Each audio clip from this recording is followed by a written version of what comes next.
Everyone is Addicted is a judgment-free space for real conversations about addiction. It's a show about breaking the stigma and building empathy. Everyone is Addicted, Mondays at 11 p.m. What's going on, everybody? This is the host of Recover Out Loud podcast, Sean Young. Before we dive in, I want to be clear. I'm not a medical professional. I'm not here to diagnose or treat. I'm simply a catalyst, someone who's walked through the fire and now speaks from experience, reflection, and a deep desire to help others find their way forward. This podcast may include honest conversations about addiction, mental health challenges, and suicidal thoughts or ideations. These are real parts of the human experience, and we won't shy away from them. If you're listening, please do so with self-care and self-awareness. And if you're struggling, please reach out. There's help out there. And most importantly, there's hope. Viewer discretion is advised. Now let's get it.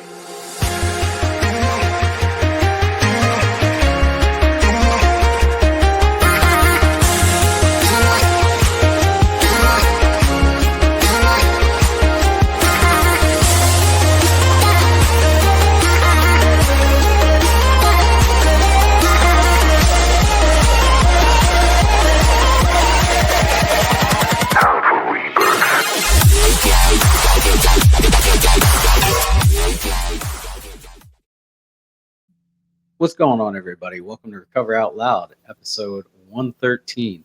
Today, we got a really awesome guest, really special guest. We have Martha Burich. How you doing, Martha?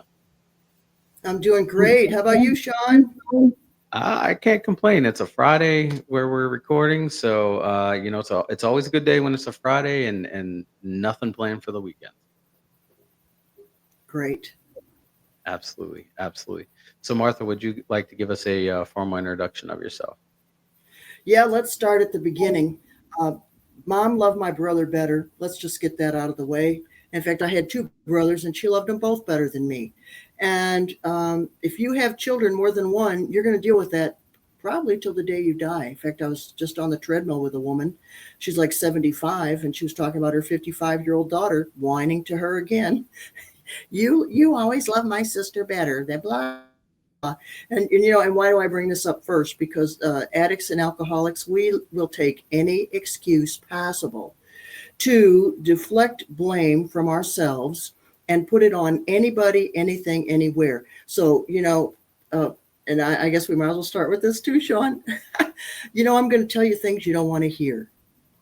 And most of the times we addicts and alcoholics, even if it's just donuts you're addicted to, we don't want to hear the truth. So let me give you a suggestion. Take what you need and leave the rest. Put your ego aside, put your defensiveness and your fear of being wrong aside, let some more information in, and possibly you can make some really big changes from a very personal conversation. Because as I said, right off the bat, I felt less than right off the bat. In fact, I was an unwanted child, but we can get into a lot of that later. But even though I was an unwanted child, mother loved my brothers better. My stepmother loved my brothers better too.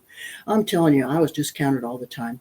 But even though I still went on, and I got kicked out of 2 colleges, even though I still went on to get a graduate degree, became a child psychology professor, which was my dream to teach college, and a high school special education teacher. So you know what? Okay, mom loved whoever better. It doesn't mean that you can't have an absolutely fantastic life and to meet your goals. That's definitely my first thing that I want to tell everyone.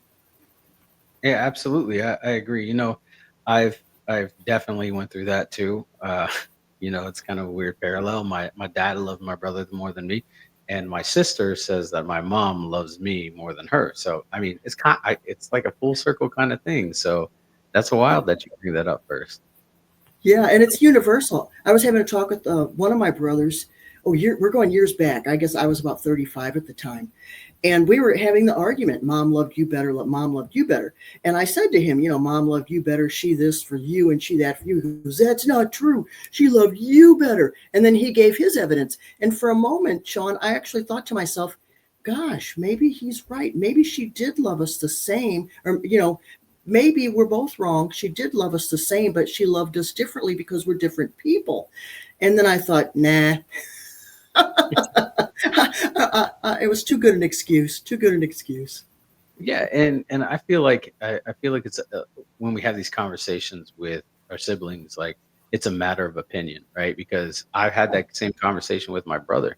I told him, I said, Dad loved you more, and he's like, no, I think he loved you more. And we had the conversation back and forth, and I was like, Dad loved you more because he supported you in your sports, and he was like, yeah, well, Dad loved you more because he paid more attention to you. And I'm like, but it's the negative reinforcement, the negative attention that I didn't want. He's like, yeah, but still you got the attention. So Ah, yeah, I get it. I completely understand. It's a matter of perspective at that.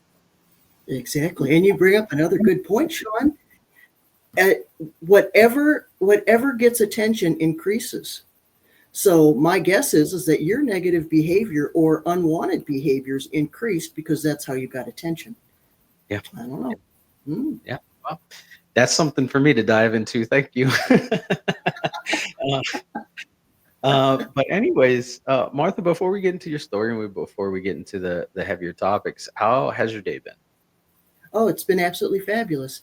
It's been absolutely fabulous. I got two rescue dogs, so I got to, see my doggies and say hello this morning, and they're in a good mood. It's a little bit warm out here in Michigan today, but luckily our air conditioner is working. All is good, and yes, it's most of my days are really good. Now I get aggravated easy because I'm a big baby, but you know what? I keep my aggravation to myself. And you know what? That's another point I want to make. If things go good, that's great, but don't expect it. Expect things aren't going to work out because that's life.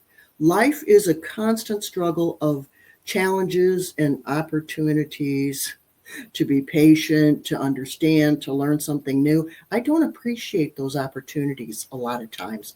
But guess what? Because of those opportunities, I've improved my ability to use a computer, improved my ability to use lots of new apps, improved my ability to, get on shows like this, because if I couldn't navigate the gatekeeping that you had on your show today, we wouldn't be here. So I had to figure that out. And guess what I did?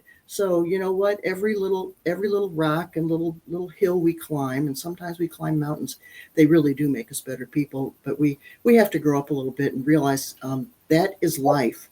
Now, if things go really good for you, hey, be happy. Thank the universe. Thank God. Thank who your higher power is. But realize that you know what, navigating through the day is filled with challenges and annoyances and aggravations. So don't make anybody else's day rotten because you got challenged. Yeah, absolutely, absolutely. We are in control of our emotions and our feelings. So, Martha, let's start your story. When do you feel, or when can you remember the first time that you used drugs or alcohol in your life, and how did that impact you moving forward? You know what? I think I was like 13 in the back roads of Michigan. Oh, here's a good, boy, I haven't thought of this story in ages. Anyway, me and a bunch of kids smoked some pot and we're driving around the back roads and there was a cabin on fire. I remember this little shed on fire and we were all high and just looking at this fire. That's the first time I remember using drugs and alcohol. But I and then I was in college and I did some LSD. So I'm in the house and my mom's in the house and I dropped this LSD and then I realized I'm getting kind of paranoid. So I called up my girlfriend. I said, hey, you got to come over here and help me. I'm getting, I just dropped some LSD. I'm getting kind of weird. And she goes, yeah, I'll be right over. So she comes right over. She goes, hey, you got any more? Wow. We were bad, bad, bad. Anyway, but luckily, I wasn't addicted to that stuff. And I really never did like pot. That time, pot always did turn my stomach. So I never smoked it after that time. And LSD really wasn't my favorite thing either, because I always knew that things that could go bad real quick, even though I did do it a few times. All the time I always felt like I was on edge and there could be a problem here. So that was something I never really actively got into. And then once I turned of age, and I think 18 was the drinking age, then I started hitting the bottle. And, that's how I got kicked out of 2 colleges, me and my bottle. Absolutely, absolutely. So when did you said 18 you started drinking, and eventually you get kicked out of 2 different colleges. How did your drinking start and progress to the worst phases of your life?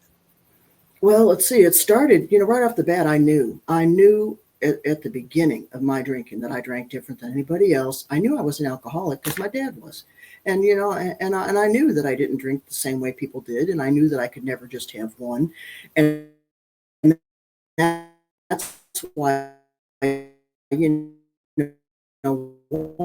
once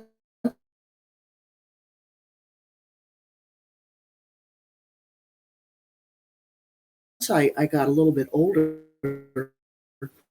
I never drank in public because I knew I was so obnoxious. You know, it,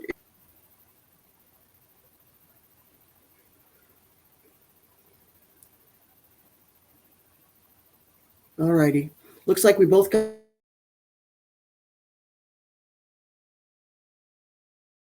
kicked Oh goodness.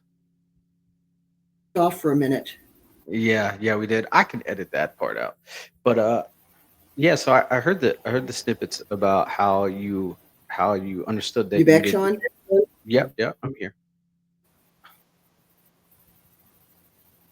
Okay. Okay, yeah, yeah. I don't know what's going. It's Friday. Sometimes technology wants to work on a Friday and not. Um, Technology. yep, technology. Uh, but yeah, so I heard the snippets where you were talking But about anyway, about. Go ahead. um, so I always knew that my drinking was obnoxious. So, but if I wanted to have a job, I pretty much, I was like a binge drinker. I'd party on the weekends. That was pretty much my MO most of the time. Not all the time, but most of the time. And that's how I managed to, go back to college, get my degree, and then get jobs and keep them and not lose them because of drinking. Because I kept my partying pretty much to the weekends. I was pretty, I'll use the word responsible about that because I had jobs I liked and I wanted to keep them. But I couldn't race home quick enough on Friday to start hitting that bottle. Yeah, no, I understand. I understand completely, and I can relate. I think for me, my first sip of alcohol, I knew right off the bat. Like you said, my father was an alcoholic and an addict. My mother was an addict, so I had that gene in me that was like, you will never be able to drink or do drugs like a normal person. I mean, doing drugs like a normal person, that sounds crazy, but drinking like a normal person, right? Like I'd never be able to. So I can definitely relate to that. Um, uh, at what point did it get so bad for you where like you said life has to be different or something has to change? Well, that really wasn't until after I retired because I was binge drinking most of the time on the weekends. And after I retired, then, I had no reason to not drink. So next thing you know, I'm drunk I'm hitting the bottle at 7 in the morning. And I'm like, what? I was drunk by 10 in the morning. I was like, what's going on here? So then I went to AA and changed that pretty quick because I thought, wait a minute, you're still young. You've got a lot of years ahead of you. You want to spend them in the hospital or worse. You start, I never got a DUI or any, police problems or anything like that. And that's exactly what we do. It's Yeah, yeah, I can understand that. What was that first meeting like for you in AA? I know mine looks different from everybody else's, but what was yours like? Oh, that's really such a good question. Okay, so I'll tell you that the night before I'm drinking as usual, and I'm listening to this podcast, and this woman on the podcast, she says, I dare you to tell God to make you quit. She was talking about addiction, right? I got my bottle, my glass in hand. I'm like, whoa, no, no, no, no, no. That's how you wind up in jail. That's how you wind up in the hospital where you ask God to make you quit. I thought, I know. I'll ask him to help me quit. Big distinction in my mind, big distinction. So I said, God, please help me. I'm tired of living like this. And I'll be darned if the thought didn't come into my mind right away. Okay, go to AA. I'm like, whoa. So I was on the computer anyway. So I looked up AA, googly moogly it. And there was a meeting 10 minutes from my house the next morning at 10 in the morning. So guess what? I went to bed. I was sober enough when I went to the meeting. And I'll tell you, my first meeting was very interesting at a hospital. And I sat next to this lovely woman. In fact, these two really lovely women who, Sissy and Sharon, and they made me feel welcome. I didn't, because you walk into your first meeting like, oh my goodness, I'm all by myself. I don't know who am I going to talk to. I look like a weirdo. Everybody knows I'm a drunk, blah, blah, blah, all those weird thoughts. Anyway, they were very welcoming and really sweet. Well, the meeting starts. And then, of course, they announce anniversaries. Well, it was Sissy's 1 year anniversary of not having a drink. And they had the cake for her and everything. Well, she stands up, and Sean, the look of pride on her face, oh my goodness, I might start crying. I remember looking at her, and she looked so happy and so prideful. And I thought to myself, well, if she could do it, I bet I can do it. And I haven't had a drink since. That is amazing. And I find that those moments are so profound, even the small ones, and 1 year is a blessing. 24 hours is a blessing, and for you to be able to look up and see her, with that joy on her face, the accomplishment on her face of she made it here, and really being able to say that is my motivation to keep going. I think that's really awesome and real remarkable.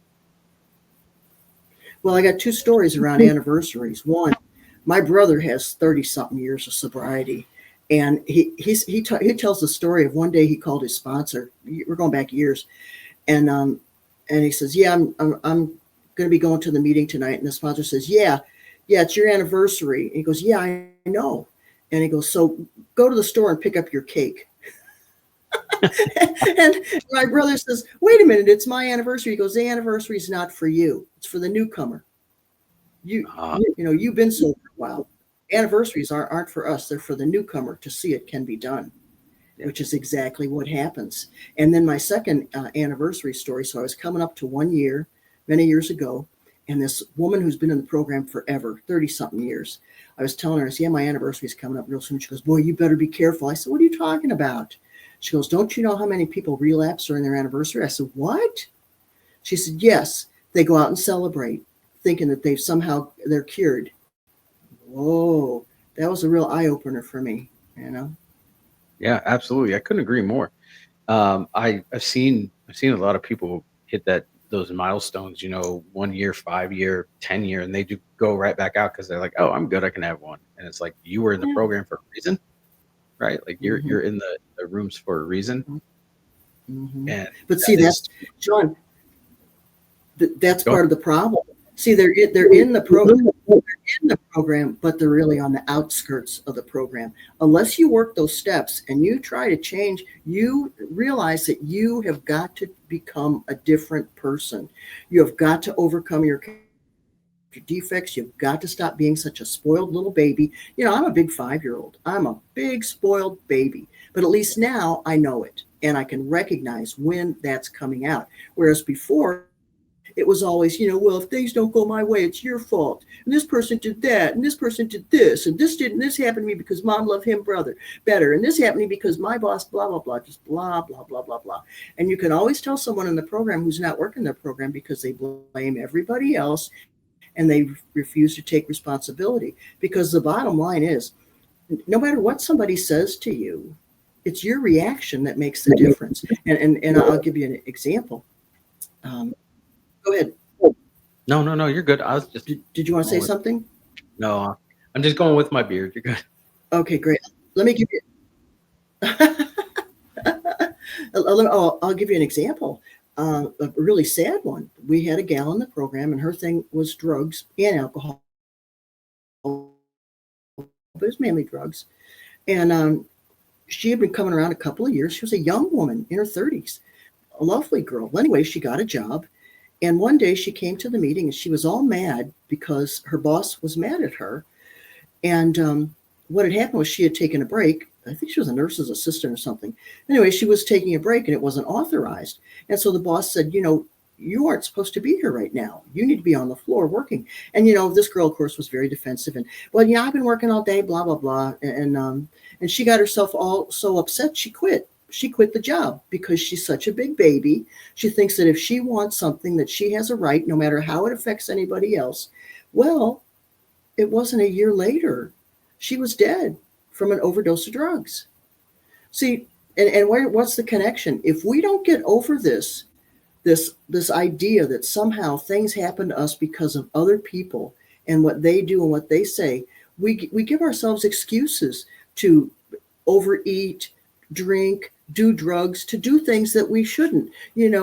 Talk to any police officer, those poor people. Gosh, what they go through every day, especially with alcoholics and addicts. It's unbelievable. And alcoholics and addicts are tornadoes. We rip through our families. And then when the family says, that what you said to me last night really hurt me, or what you did, the house is a mess and things are busted and there's holes in the walls. And you don't remember. You don't remember, oh, it couldn't have been that bad. Yeah, because you were in a blackout, you dummy, you drug addict and alcoholic, and you caused all this problem. And, and I'm not name calling. I just want you to realize, hey, guess what? Your little habit, your little, okay, I gotta have this because how else am I going to deal with life? Well, a lot of people deal with life. How did the people who went through the Holocaust? They came out, they got jobs, they raised families, they became decent members of society. Well, how about you? If they could go through that, I had a friend who was in jail unjustly for 10 years. 10 years. He came out, became an electrician, is living his best life. And he was unjustly incarcerated. He could have came out and just been a big alcoholic, drug addict, whined and cried for the rest of his life. No, he said, you know what? That part of my life is done. I'm coming out and I'm going to live the life I'm supposed to live because I got today. And that's really, is that all we have, Sean? All we have is today. I always tell people, I say, you know what? Yesterday's gone. If you did some stuff, we're going to figure out how to make up for that. There's different ways that you can. And tomorrow's not here yet. And, this might be our last minute. A plane could fall on the house any moment. So why don't you live the life you're supposed to be living? Why don't you live the life you want to live? Stop being a drug addict and alcoholic and a big old crybaby. I agree. Oh, I think a lot of times we don't look at the common denominator in every situation that we put ourselves in. And the common denominator is us, right? Like whether you're sober or you're an addict, right? Like we are the common denominator in a lot of our problems. And if we, work the steps and remove our ego and do self-service, then, we kind of start stepping away from a life of ego and a life of all that stuff, all the madness that we live. And we start living a purpose-filled life, one that is beneficial to everybody else and it doesn't take away from the community. Exactly. My job isn't to make me happy every minute. My job is to be useful to society. And, let me give you an example from the jail. One of my jail ladies, I went to the jail every Monday for 4 years. And one of my ladies at the jail, her mother, she would call her mother every week and they would argue. They would always argue because the mother was now raising the children because this woman was in jail. And so I told her, I said, here's what worked for me. And I'm going to suggest it to you. You do what you want to do, but here's my suggestion. Shut up. When your mother says something to you and criticizes you, you just say, oh, okay, good, Mom. Thanks for telling me. I'll think about that. That's all you have to say. I'll think about that. Stop defending yourself. Stop, trying to excuse what you've done. Just listen and take what you need and leave the rest. Well, it couldn't have been a month or two later. She said to me, my mom and I are getting along so well. Our relationship has totally changed. And Child Protective Services was going to take her children from her. They said, we're gonna do paperwork to have the children removed from you. And before she even got out of jail, that had been taken off the table because she had learned, to listen and to just keep her big mouth shut. And you know what? That solves so many problems. Just keep your opinion to yourself.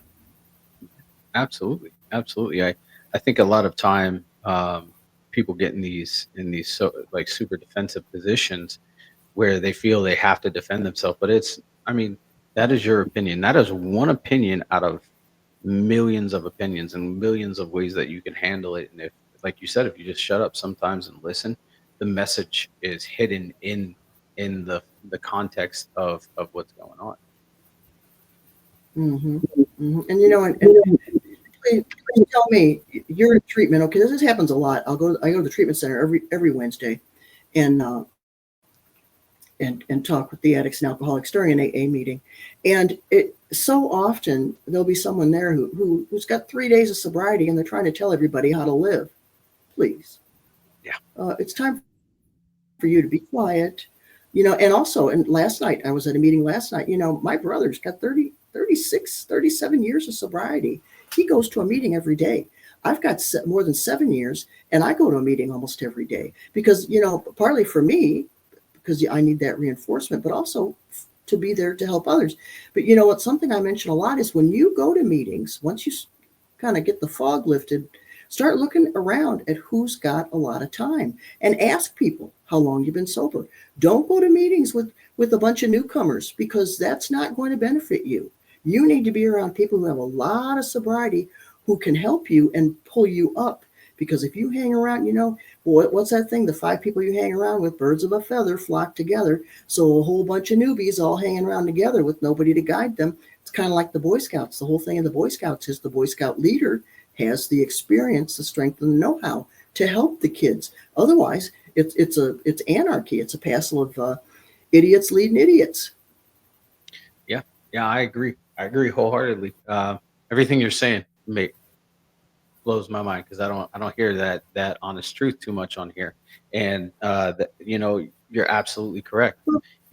I think I see a lot of people that get into recovery and they want to hang around the people who have had short amount of time. Like if they're getting in and they're a month sober, they want to hang out with people that are like a year sober and less. And it's like, you've got to get that.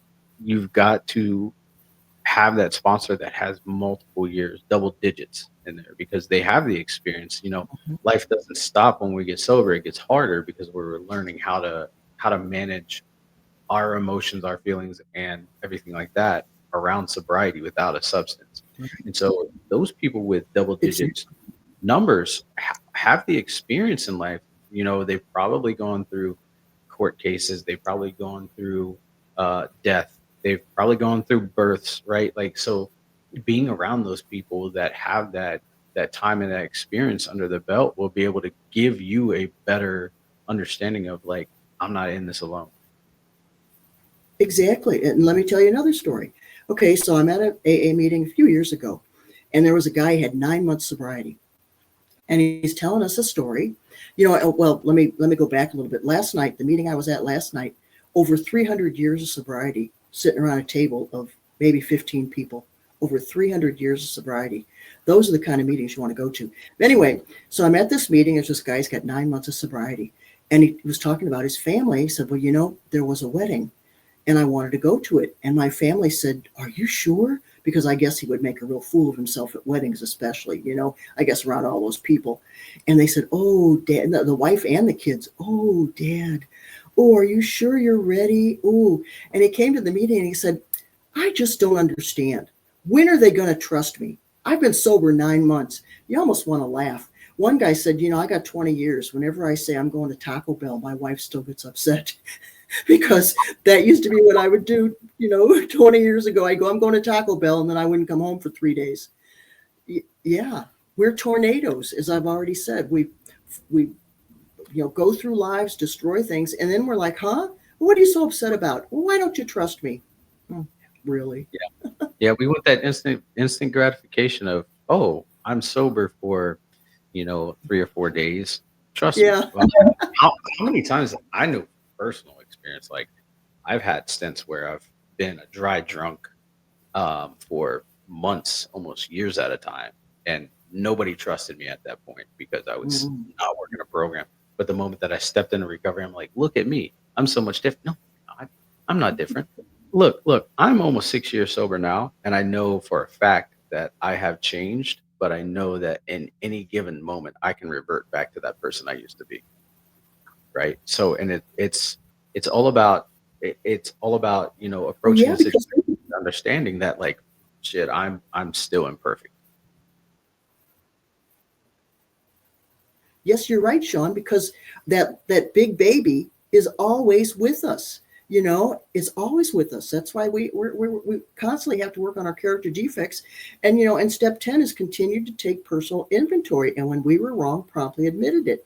And dealing with our feelings is such a big deal and an important part of it. Because, you know, when I go to the treatment center and the jail, I tell the ladies, I say, look, when you get out of here, if you don't plan to win, you're planning to fail. What are you going to do when you get out of here to stay sober?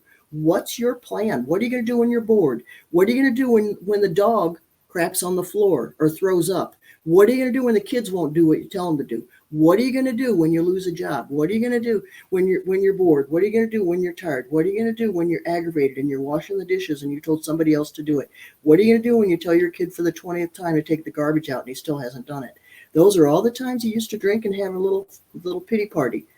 How are you going to handle it now? And that's why, you know, dealing with our feelings is such a big deal in the program, and learning how to handle, you know, acceptance is the answer to all my problems today, which doesn't mean that you should accept abuse. And that's not what we're talking about at all. But, oh, and let me give you another example. Okay. So I'm on Facebook and I'm looking at this, post from this young girl. She belonged to a law of attraction program. But anyway, so she's at the grocery store and she relates the story about being at the grocery store. And this man had come up to her and said, you know, sweetheart, you're a very lovely young girl and you would look so much nicer if you'd lose a few pounds. Well, the girl just went crazy and she writes on the post, what did I do to attract this mean, horrible human being? Why would anybody say such a mean thing to me? Blah, blah, blah. Well, all these people answering are like, oh, hun, oh, that man was wrong. Oh, what a horrible human being he is. How could he say such a terrible thing? And so I answered and I said, well, you know, in my experience, most people don't just come up to you and insult you. It's pretty rare. My guess is that he really thought he was helping you and that he was telling you what he believed was true for you, that you would be prettier in his mind if you lost weight. All you had to say was, well, I appreciate what you had to say, and leave it at that. You didn't have to defend yourself. Don't have to have a fit. No, you didn't. And who knows why you called him into your life. Maybe you do need to lose a few pounds. Maybe you are unhealthy. Maybe. Who knows? But you know what? How about just accept the information, tell him thank you, and move on? It's just like when someone says, you know, you're not a very good mother. Oh my God, I'm not a good mother. Well, Yeah. well, and then you have a fit like, no, I do this, I do that. No. And the only reason you have a fit is because you believe it. And so what do you say instead? You go, oh, that's interesting you say that. What is it that I do that makes you say that? Well, you never let your kid have any sugar. I mean, or whatever it is, you know, who knows what it is. And you just go, oh, well, thank you so much for telling me. Now I have information. And, you know, just keep your big mouth shut. People want to be helpful. They don't want to be ignorant. They want to be helpful. And sometimes they are ignorant in an attempt to be helpful. Yeah, absolutely. You know, page 417 has saved my life on many occasions, and it's absolutely something that I live by. Acceptance is the answer to all my problems, like you said. Um, eh, you know, much like you explained with your scenario, I've had many situations where people come up to me and said, "Oh, you shouldn't do this or you should do that," and I would respond with, "Okay, why is that? Why do you feel that way?" Okay, cool. Thanks for the knowledge, and I'll move forward and I'll take into an account. And Yeah, there's not a lot of people that do that now, and it's so sad because we get in like not we like you and I, but a lot of people get in this defensive state where they're like, "It's a personal attack." No, the person more than likely wanted to help you or give your input, so just take it. exactly. And people want to be listened. They want to be heard. So few people are heard. Nobody listens. They all get defensive and have a fit. How about just listen? Oh, thank you very much. Okay, so I'll tell you another story. So I'm at a meeting years ago, and there was a young man at the meeting. He swore like a sailor. F this, F that. So after the meeting, I'm talking to this old timer. This guy's got like 40 years of sobriety. And I said, you know, I'm going to have to talk to that young man about his language. And the old timer looks at me and goes, what are you, his mother? I said, no. And he goes, what, are you going to give him a job? No. Then what do you care? Mind your own business. Did he ask for your opinion? No. Yeah, yeah. Absolutely. Oh, yeah. So you volunteer at a jail and a treatment center. What do you do there, and why did you start doing this? That's not. I don't get a lot of people on the show that do that, and I think it's important to highlight that you volunteer in a jail and a treatment center. The jail. Oh, Sean, the jail story. Okay, so I'm sitting in a meeting one day. I guess I was 2 years sober. And I had taught high school special education for 16 years. And then plus I taught college, child psychology for 10 years. And I was sitting at this meeting and I was like, man, I'm getting bored. I'm getting bored with these AA meetings. I got to do something to, mix it up a little bit here. And so I said that at the meeting. I said, yeah, I'm getting kind of bored at these meetings. Well, as always happens, there was a guy who was in charge of the corrections committee sitting right there. So after the meeting, he goes, I'm going to, here's the application for the jail. They need people. Oh, man. So I thought, you know what? Why not me? If anybody could do it, it's me. I taught high school. I'm afraid of nobody. And but then again, the jail's one of the safest places you could go to. But beyond that, so within a month, I'm there, right? Okay, so I walk in for my first meeting, and there's a woman there I knew. She had gotten her butt in a sling, and she had come to the program and dropped out, thinking that she wasn't an alcoholic, even though she caused a big accident. Now, but then this time when she came back, she had gotten drunk. No, she had a fight with her husband, and she was drunk. She put her 3 small children in the car and drove off. The husband called the police. Anyway, so she was in jail for a while. And so she never told me this. Months later, she was in jail for a few months. She got out, and she came religiously every week. And this time she was serious. So I see her at Christmas time. She'd gotten out, and she became like really a real worker in the program. She was helping people and doing stuff and setting stuff up. She really jumped into the program because service work is our key. And so I see her at this Christmas party, and I said, I'm so happy to see you. You're doing really well. She goes, I never told you the story about the jail. And I said, what? And she said, I prayed when I first got to jail. I thought of you because I knew you were dependable. And I tried to figure out how I could contact you. And I asked people, my ex-husband or whoever, to try to contact you, but he didn't know me. So she said, and then one day you came walking into the jail. I'm gonna start crying, Sean. And she said, and she had told me, she said, I prayed and prayed for you that I could contact you. I was like, whoa, that's the kind of stuff that happens all the time. So I guess that's how I wound up at the jail. I don't know. It's one of those God things that you find out every day. Every day it's a God thing. And she's doing really, really good. She's got more than 4 years of sobriety, and her kids are doing good. And I've got another gal. She was a meth addict. Okay, so we're in our meeting in the jail. She was about 5 months pregnant at the time.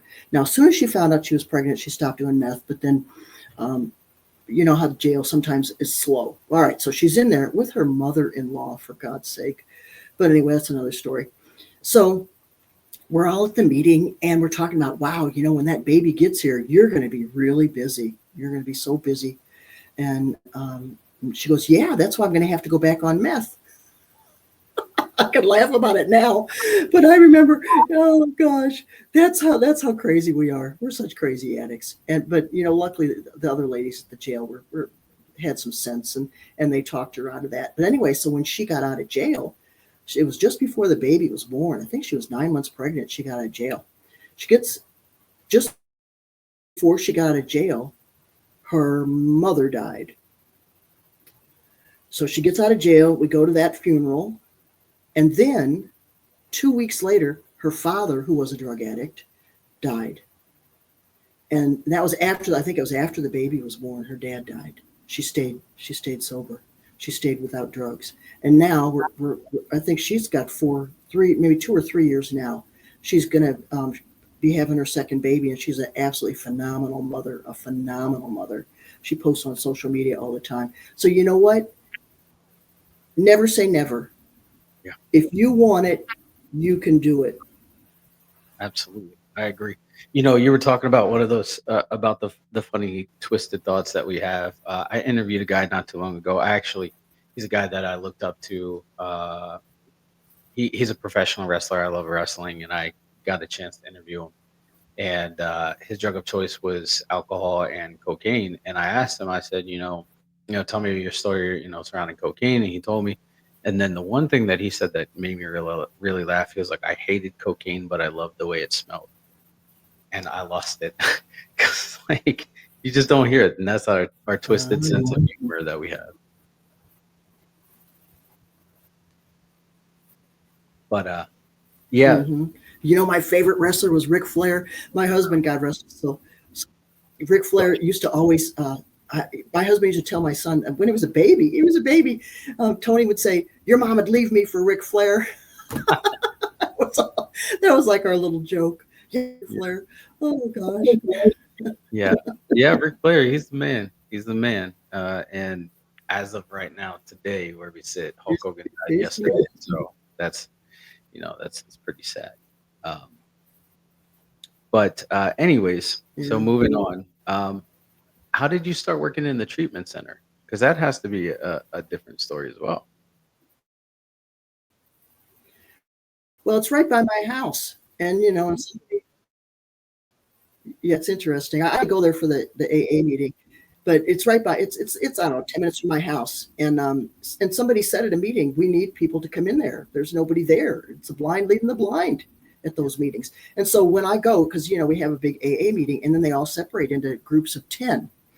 And so what I'll do is, and most of them go outside to smoke because I don't go outside. So I'll lead the meeting inside. I'll stay inside with some people, and I'll tell them, I'll say, look, I'm going to lead your meeting. If you don't like that, go to a different meeting because and I'm going to tell you things you don't want to hear. But it's really something.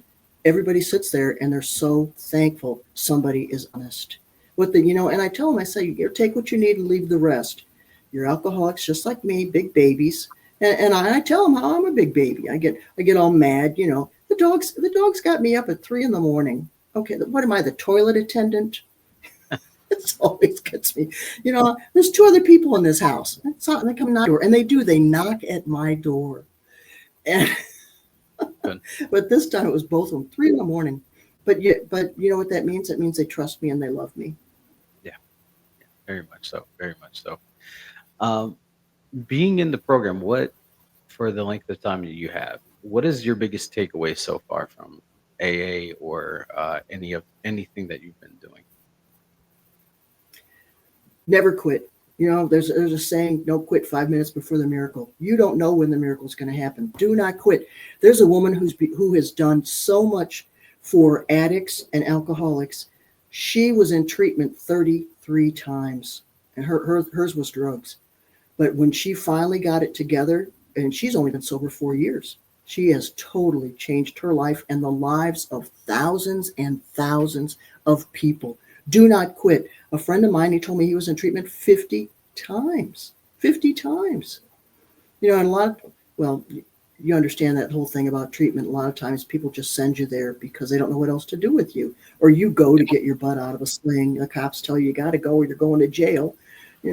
So, but you know what? Don't quit. If you want it, and they say in AA, you're a member when you say you're a member. The only requirement for membership is a desire to stop drinking. If you desire to stop drinking, keep going to meetings and get a sponsor, get a temporary sponsor, start doing things, make the coffee, put the chairs away, put the chairs out, go to the meeting early, talk to people, give people rides.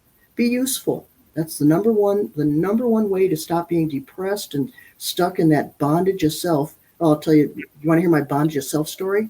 Okay, so I'm at a meeting. I'm like 6 months sober. And so I'm at a meeting, and there's this woman there. She'd been in the program forever. And so when it came each of our turns to talk, not her, but all the rest of us, we were all newcomers.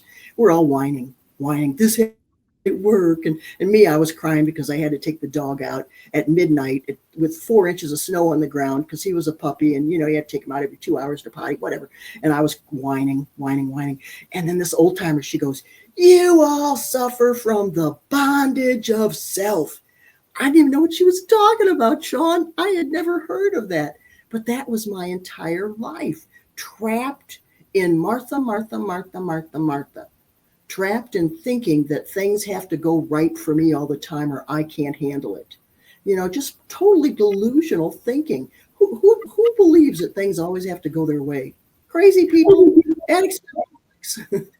Yeah, yeah, absolutely. You're not wrong. Absolutely not wrong.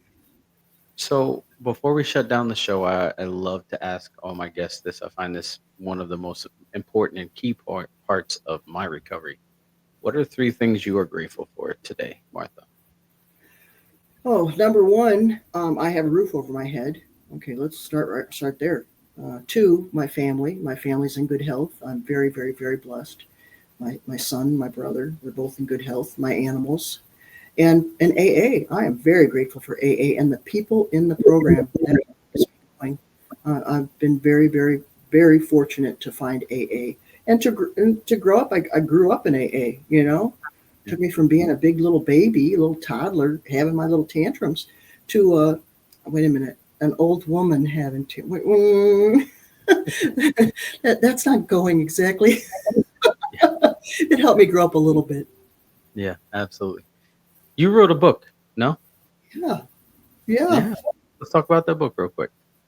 Yes, you can raise happy, responsible children. I wrote this book at least more than 20 years ago. It's only about 50 pages, just tells you what to do when the kid won't put his seatbelt on, when you're at the grocery store. It tells you how to raise a child without yelling and punishing, to get their cooperation and to develop a better relationship. And the entire back, this is all Jack Canfield from Chicken Soup for the Soul endorsement of my book. It's rated 5 stars on Amazon, and you can get it at Amazon. But Jack said, this book has the potential to transform the lives of families worldwide. And, and I know he's right, because it transformed the life. This information transformed the life of my family. Because when my son was 4, he was spoiled rotten because, his dad and I were a couple of addicts and idiots. And we just constantly said yes to him. And he didn't understand no. And we had to learn how to say no to him and to ourselves. So if you need help with your kids, there you go. This is the book for you. That's awesome. That's awesome. I think every parent should take some lessons on being a parent. Even if you're the most outstanding parent, you should take lessons on being a parent, because there's always something that we can learn. That's for sure. And it's relationship. Parenting is really relationship. You need to be the leader. Number one, you need to be the leader, and you need to be the good example. Yeah. And leaders are good examples. So that's number one. And two, you need to be able to say no to yourself to teach your children that they have to learn how to say no to themselves. Absolutely. I couldn't agree more. Martha, I want to take a moment and say thank you for being on the show. Thank you for sharing your experience, strength, and hope with us. And just thank you for being who you are. It's important that we have people like you in this world. Thank you. Well, thanks, Sean. Loved every minute of it. I really appreciate it. Your show's doing a good service for people. Thank you. Thank you. And everybody, I want to take a moment and say thank you for being a part of this show. Thank you for listening in and volunteering your time to listen to us talk about recovery, addiction, and everything in between. Until next time, love yourself, be kind to yourself, and be gracious to yourself. You are loved, you are worthy, and you are worth it. Have a nice day.